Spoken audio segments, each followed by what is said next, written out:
मा तीन खालका सम्बन्धहरू हुन्छन्। एउटा बुद्धिको सम्बन्ध या मस्तिष्कबाट विचारबाट त्यसका फाइदा र बेफाइदाहरू सोचेर या ज्ञानगुणका कुराहरूबाट कसैसँग तपाईँ नजिक हुनुहुन्छ भने त्यो मस्तिष्कबाट सिर्जित सम्बन्ध हो। त्योभन्दा तल या त्योभन्दा गहिरो हृदय केन्द्रसँग सम्बन्धित भएका सम्बन्धहरू हुन्छन्।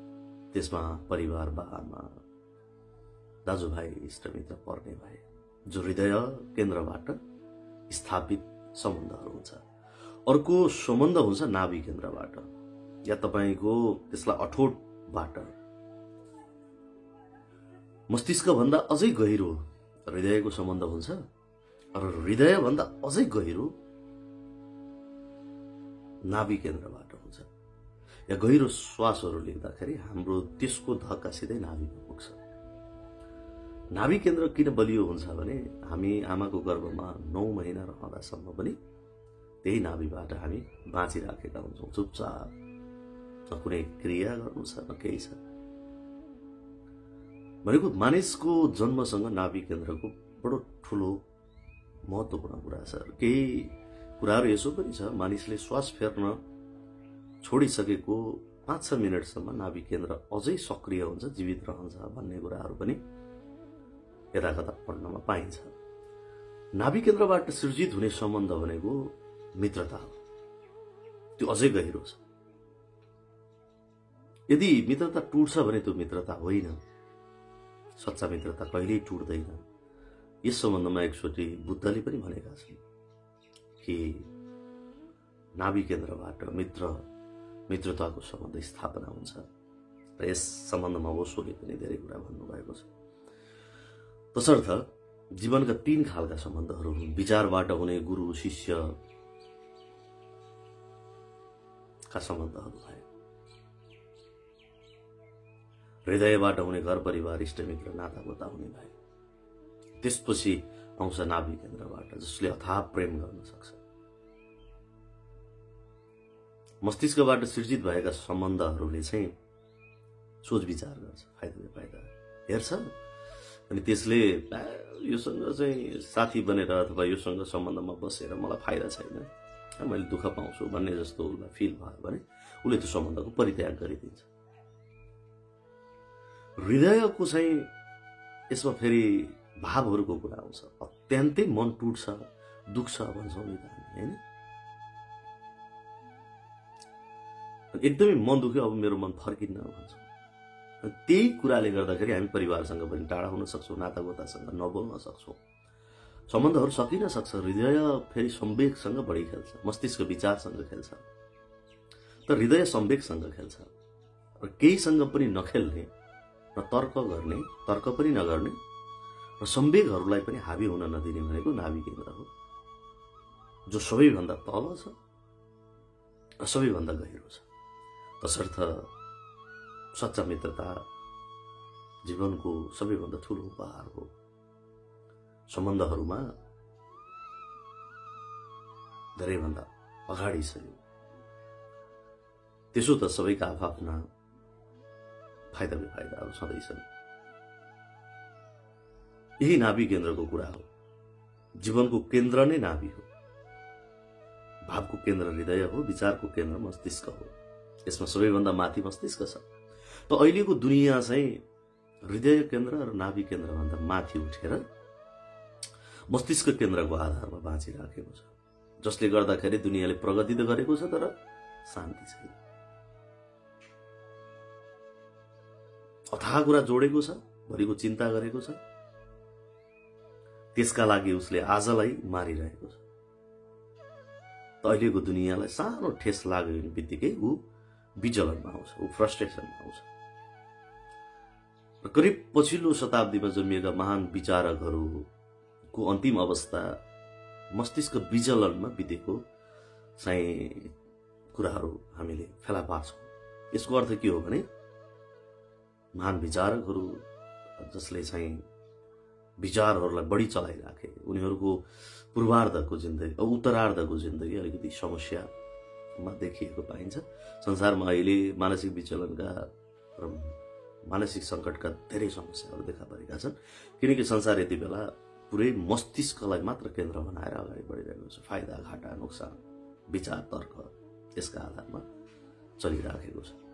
सम्बन्धमा भने विचार र मस्तिष्कलाई केन्द्र बनाइयो भने त्यो सम्बन्ध दिगो रहँदैन। जस्तै पार्टनरशिपमा गरेका व्यापारहरूदेखि लिएर धेरै कुराहरू तपाईहरुले सुन्नु भएको छ। मलाई त्यति मन परेन भन्ने हुन्छ। यसरी मैले आज तपाईलाई जीवनका 3 प्रकारका सम्बन्धहरूको बारेमा केही भने। विचार चाहिँ जिन्दगी होइन, निर्विचार हुनु जिन्दगीको सार हो।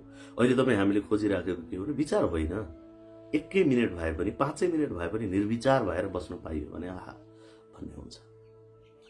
त्यसैले गर्दाखेरि विचार चाहिँ जिन्दगी होइन, विचारबाट हामी बनेका होइनौं।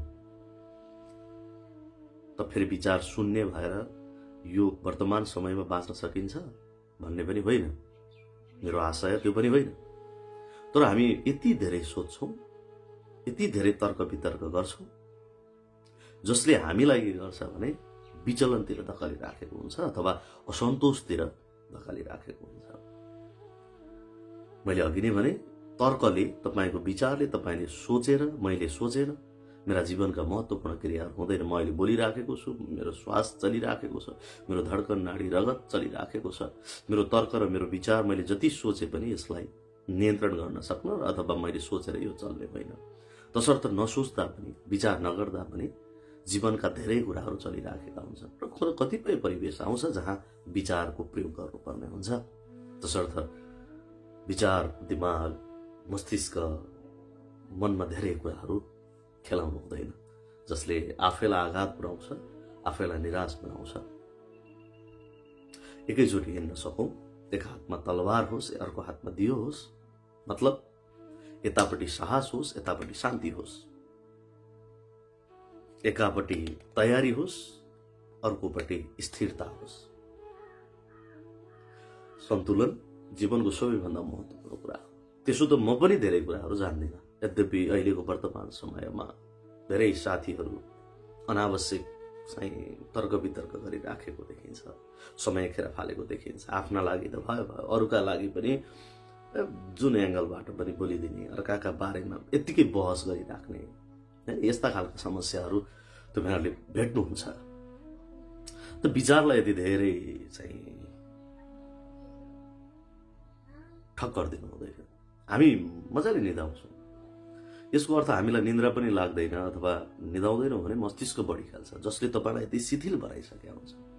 निदाउनु भनेको के हो भने मस्तिष्कलाई शिथिलता दिनु अथवा मस्तिष्कको त्यो विचारहरूलाई जसरी तपाईले सोचिराख्नु भएको छ त्यो कुरालाई आराम दिनु हो, जसले फेरि तपाईलाई पुनर्जीवित गर्छ र बिहान हामी जुरुक्क उठ्छौं। यति फ्रेश भएर, यति स्वच्छ भएर हामी निस्कन्छौं। तपाईले त्यहीबाट पनि विचार गर्न सक्नुहुन्छ कि विचार भनेको सही ठाउँमा, आवश्यक ठाउँमा, समस्याका समाधानका खातिर र कहीं तपाईले उलटफेर हुन्छ तपाईको विचार र तर्कले भने परिवर्तन हुन्छ भने त्यहाँनेरि तपाईले आफ्नो जीवनको मस्तिष्क केन्द्रलाई अलिकति बढी सक्रिय बनाउन सक्नुपर्छ। अहिलेका मानिसहरू चाहिँ शिरको बलमा हिँडिराखेका छन्। अब तपाई एकछिन सोच्नुस् कि शीर्षासन गरेर बसिराख्ने हो भने कति बेरमा तपाईलाई एकैछिन शीर्षासन गर्नु योग रहला, एउटा आसन होला, ध्यान होला। तपाईँ दिनभर शीर्षासनमा रहनुहुन्छ भने त्यसले विभिन्न खालका समस्याहरू देखा पर्छ। मतलब मस्तिष्ककै आधारमा खडा भइराख्दाखेरि जीवन चल्दैन, त आफैलाई हानि पुर्याउँछ त्यसले। अब अहिलेको जगतले के खोजिराखेको छ भने शान्ति अथवा विचार शून्यको पनि समय हुन्छ। विचार शून्यमा पनि पुग्न सकियो भने त्यसले जीवनको चाहिँ एउटा राम्रो पाटोलाई समेट्छ। विचार शून्य हुनुपर्छ, कहिलेकाहीँ तर्कहरूलाई विश्राम दिन सक्नुपर्छ भन्छौँ हामी। ध्यान, मेडिटेसनका कुराहरू, योग प्राणायामका कुराहरू गरिराख्छौँ। यसरी आज मैले मनमा लागेका केही कुराहरू तपाईहरु समक्ष राखेँ। त्यसो त म कसैलाई जीवन सम्झाउन सक्ने हैसियतमा अथवा त्यो खालको प्रयासमा म जुटेको छैन। इन्टिग्रेट इन्टिग्रेटेड पर्सनालिटी भन्छ है, इन्टिग्रेटेड पर्सनालिटी या पूर्णत व्यक्तित्व। पूर्णत व्यक्तित्व भनेको के हो भन्ने प्रश्न आउँछ। मैले अघि नै भनिसकेँ, शक्ति, साहस, सामर्थ्य, खतरासँग जुझ्न सक्ने तागत एउटा हातमा हुनुपर्छ, अर्कोतिर शान्ति, स्थिरता अर्को हुनुपर्छ। त स्थिरताले के गर्छ, शान्तिले के गर्छ भन्ने कुरा हुन्छ। तपाईँ दौडिनुहुन्छ, तपाईँको श्वास त्यही किसिमबाट फेरिन थाल्छ। तपाईँ कसैको प्रेम सम्बन्धमा हुनुहुन्छ, निकट हुनुहुन्छ, एकै ठाउँमा हुनुहुन्छ, तपाईँसँग काम वासनाका कुरा छन् भने तपाईँले फेर्ने सासको प्रकृति अर्कै हुन्छ। तपाईँ कुनै शोकमा हुनुहुन्छ भने तपाईँको श्वास प्रश्वासको प्रक्रिया फरक हुन्छ। तपाईँ भयमा हुनुहुन्छ, डरमा हुनुहुन्छ, मायामा या घृणामा, जीवनको हरेक क्रियाहरूमा त्यही श्वास प्रश्वासको प्रक्रिया फरक किसिमबाट हामी फेरिराखेका हुन्छौँ। कहिले छिटो हुन्छ, कहिले एउटा एक हुन्छ। तपाईँ रिसाउँदाखेरि पनि त्यसरी श्वास प्रश्वास प्रक्रियाहरू भइराखेको हुन्छ। त्यो स्थिरताले, शान्तिले तपाईँको श्वासलाई स्थिरपन दिन्छ, जसले गर्दा तपाईँका विचार, अनावश्यक कुराहरू तपाईँको हृदयमा आउन पाउँदैन। त्यसकारणले गर्दा हामीले कतिपय साधुहरू किन यो संसारमा भएका विभिन्न घटनाहरूसँग त्यति दुखी हुँदैनन्? मानिस त्यहीँ चलिराखेको छ, त्यहीँ बसेर उनीहरू साधना गरिराखेका हुन्छन्। त कुनै स्त्री उसको छेउमा आउँदाखेरि उमा काम वासना पैदा हुँदैन, किनभने त्यो चाहिँ उसले आफ्नो श्वासमा स्थिरता राखेको छ। कयौं वर्षदेखिको उसको साधनाले उसको श्वासलाई एउटै चालमा हिँडाएको छ, जसले गर्दा त्यो श्वासमा परिवर्तन हुँदैन। परिवर्तन नहुने हो भने अथवा उसको त्यो गहन गहिरो श्वासले उसलाई संवेगहरूसँग चाहिँ जित्नलाई सहयोग पुर्याउँछ। ठिक छ, सुरक्षित त चिहान पनि छ, जहाँ लगेर एउटा लासलाई राखिदिन्छन्, छोपिदिन्छन्। त सुरक्षित हुनु, भोलिको चिन्ता गर्नु मात्र जीवन होइन। मैले भने सुरक्षित त चिहान पनि त छ, घर त खतरा हुन्छ। सुरक्षित त त्यो मुर्दा पनि छ चिहानभित्रको। त जिन्दगी त खतरा हो। खतरासँग खेल्दैमा, खतरा छ भन्दैमा भोलिको त्यति धेरै चिन्ता गर्नुपर्ने जरुरी छैन। जस्तो कुनै पनि फूललाई के थाहा हुन्छ कि भोलि घाम लाग्छ कि लाग्दैन, भोलि मैले पानी पाउँछु कि पाउँदैन, त्यो चिन्ता गर्दैन। फूल जुन दिन फक्राउनु पर्ने हो, मुस्कुराउनु पर्ने हो, मुस्कुराइराखेको छ। त्यसैले फूल सुन्दर पनि छ। त्यसैले धेरै भोलिको चिन्ता गर्नु पनि आवश्यक छैन। जे छ वर्तमानमा बाँचौं, शान्त भएर बाँचौं। केन्द्रहरू, मस्तिष्क, हृदय केन्द्रहरूको उचित चाहिँ प्रयोग गरौं। त विचारहरू धेरै नखेलाउँ जसले आफ्नै हृदयको शान्तिलाई लुटोस्। हुन्छ, तपाईहरुलाई यो खालका कुराहरू पनि मनपर्छ भने कृपया यस भिडियोलाई आफ्नो कुनै साथी संगतमा पनि शेयर गर्नुहोला र कमेन्ट लेख्नुहोला है। दाइ यस्तो खालको भिडियो या भाइ भन्न मिल्छ भने भाइ, दाइ भन्न मिल्छ भने दाइ, साथी भन्न मिल्छ भने साथी सम्बोधन गरेर मलाई सल्लाह या सुझाव कमेन्टहरू पनि छोड्नुहोला। त्यसो भयो भने म यो खालको भिडियोमा अगाडि बढ्ने कि नबढ्ने भन्ने कुरा मैले निर्गोल गर्न सक्छु।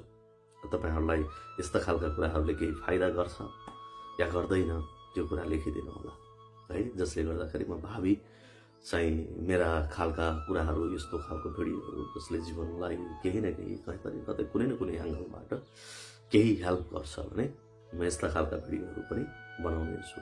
तबसम्मका लागि म तपाईहरुसँग बिदा माग्छु। माया छँदैछ, हामी फेरि भेटिने नै छौं।